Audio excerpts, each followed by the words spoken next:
वो रात अमावस्या की रात थी। ये सोचकर तुम सबके अब रोंगटे भी खड़े हो जाएंगे। इस कहानी में हम जब आगे बढ़ेंगे, इससे मैं आपको एक बात बता देता हूँ कि आप पीछे तो बिल्कुल भी मत देखना, वरना खतरनाक हो सकता है आपके लिए। पीछे आपके भूत भी हो सकता है। सोच लो एक बार और, तो पीछे तो बिल्कुल भी मत देखना, वरना मारे जाओगे। इसलिए मैं आपको एक बार और अलर्ट कर रहा हूँ कि पीछे मत देखना, चुपचाप ये कहानी सुनते रहना। देखा, मैंने कहा था ना आपको पीछे मत देखना, लेकिन फिर भी आपने पीछे आखिरकार देख ही लिया। जी हाँ दोस्त, इसी को ही डर कहते हैं। इस तरह के भय को ही तो आखिरकार हम डर का नाम देते हैं। शायद ही मरने के बाद खत्म हो, क्योंकि मरने के बाद तो सारे के सारे डर खत्म खलास हो जाते हैं। इस गांव का नाम अकालगढ़। इस गांव के नाम का भी इसके पीछे एक कहानी है, जो कि इनका नाम अकालगढ़ कैसे पड़ा। चलिए मैं आपको इसके बारे में बताता हूँ। अकालगढ़ में दो भाई नीरज और राजू अपनी बीवी के साथ बड़े ही अच्छी तरीके से रहते थे। राजू और नीरज में काफ़ी अच्छी बनती थी। नीरज की शादी नहीं हुई थी, पर बहुत ही जल्द होने वाली थी। कुछ दिनों के बाद दोस्तों, नीरज की भी शादी आखिरकार हो ही गई। कुछ दिनों तक तो दोनों आराम से और ठीक ठाक एक घर में गुजर बसर कर रहे थे, पर कुछ टाइम गुजरने के बाद उनकी बीवियों में आपस में बिल्कुल भी नहीं बनती थी, तो दोनों ने अलग अलग रहने का फैसला किया। अब दोनों अलग अलग रहने के लिए लग चुके थे। राजू अलग होने पर बहुत ही ज़्यादा कामचोर हो चुका था। पहले वो भाई नीरज के साथ थोड़ा बहुत कामकाज भी कर लिया करता था। वो दिन दिन और वो जैसे ही दिन जा रहे थे और वो कामचोर होता गया, और उसकी आर्थिक स्थिति भी अब खराब हो चुकी थी। और नीरज अपना कामकाज बड़े ही सही तरीके से और बड़े ही अपनी लगन से, अपनी मेहनत से करता था। उसने अपनी मेहनत से काफ़ी अनाज खेत में उगाया। यह सब देखकर उसका भाई राजू बहुत ही जलता था, पर नीरज अपनी तरफ से सही था। एक दिन अचानक राजू और उसकी पत्नी ने मिलकर नीरज की पत्नी को रात में ही मार डाला। नीरज किसी काम से बाहर गया हुआ था। चांद भी पूरी रोशनी पर था और तारे भी टिमटिमा रहे थे। रात बिल्कुल ही शांत थी। उन्होंने पहले तो उन दोनों ने उसके घर में कूद कर पहले सारा अनाज चुरा लिया। जब नीरज की पत्नी को ये पता चला कि उसने अनाज की कोई चोरी कर रहा है, तब उसने उठकर देखा तो राजू और उसकी पत्नी दोनों अनाज चुरा रहे थे। ये सब देखकर नीरज की पत्नी ने कहा कि आप दोनों ये क्या कर रहे हो? अपने ही घर में चोरी कर रहे हो? तुम्हें जरा भी शर्म नहीं आती तुम दोनों को?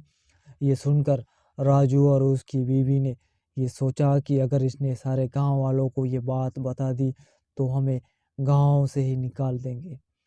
इस गांव से निकल जाने के डर के मारे उन्होंने उसकी पत्नी को ही मार डाला और दूर जंगल में उनसे लाश को काट दिया गया।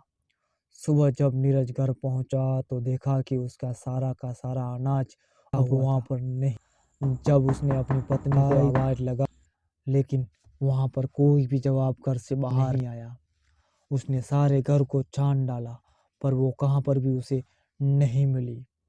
फिर उसने अपनी भाभी से पूछा कि आपने मेरी पत्नी को कहीं देखा है क्या? तब उसने बताया कि हड़बड़ाहट में उसने बता दिया कि कल शाम तक तो घर पर ही थी। इतना पूछकर उसने पड़ोसियों से पूछताछ की, तो किसी ने कहा कि हमें नहीं पता, तो किसी ने बताया कि शाम तक तो वो घर पर ही दिख रही थी।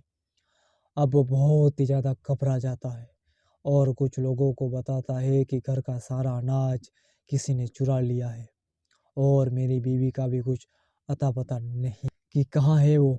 उसने घर जाकर फिर से देखा तो उसने गेहूं एक चाकू मिला, जो कि गेहूं की बोरी के नीचे पड़ा हुआ था, और कुछ खून भी वहां पर पड़ा हुआ था।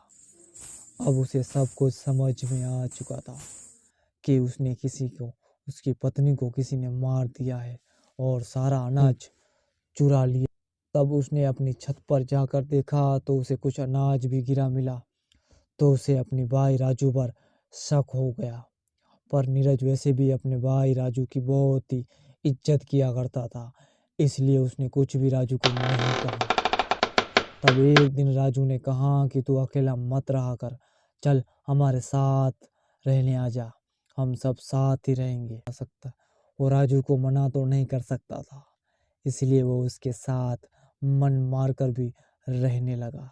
गांव के कुछ लोग उसकी बीवी को अब गंदी औरत भी कहने लगे और ये बात कहते थे कि सारा अनाज लेकर कहीं वो भाग गई। बेचारा नीरज अब अकेला ही रह गया। चुड़ैल कहीं की ये सब बातें उसे सुनने को मिल रही थी, लेकिन वो बेचारा करता तो करता क्या, अपने भाई को कुछ भी नहीं बोल सकता था। एक दिन की बात है दोस्तों, कुछ टाइम बीता। तब एक दिन अचानक गांव के कुछ लोग जंगल से लकड़ी लेने के लिए गए थे। तो जब वो जंगल में लकड़ी काट ही रहे थे कि तभी उन्होंने किसी औरत की रोने की आवाज सुनाई देने लगी। तो उन्होंने कहा कि इस जंगल में भला कौन है जो रो रहा है, कहीं कोई रास्ता तो नहीं भटक गया ना। तो वो लोग जिधर आवाज उनको सुनाई दे रही थी उधर की ओर चले ही जा रहे थे। दोस्तों, गांव के कुछ लोग कुछ दूर चलकर आगे बढ़ते हैं तो उन्होंने देखा कि एक औरत एक बड़े से विशाल पेड़ के नीचे बैठकर रो रही है। जब तक वो उसके पास पहुंचते हैं तो वो वहां से फौरन गायब हो जाती है।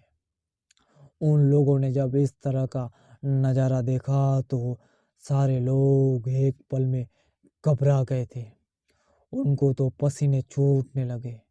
तब अचानक जब वो वापस जाने लगे तो उन्हें एक आवाज़ सुनाई दी। वो आवाज़ आई कि अब तुम लोग कभी भी इस जंगल में लकड़ी नहीं काटोगे और जो भी यहाँ लकड़ी काटने आएगा वो जिंदा वापस नहीं जाएगा और तुम लोग मुझे चुड़ैल कहते हो। दोस्तों, अमावस्या की रात इस कहानी को हम 3 पार्ट में डिवाइड करेंगे। तो आज मैं जो आपके साथ शेयर कर रहा हूँ कहानी, वो पहला पार्ट है। अगर आपको ये कहानी अच्छी लगे तो दूसरा पार्ट भी आप कुछ ही दिनों में देख सकते हैं। तो आप हमारे चैनल को फौरन सब्सक्राइब कर दें और पास ही हमारे बेल आइकन को प्रेस कर दें और इस कहानी को एक दोस्त के संग शेयर जरूर करें।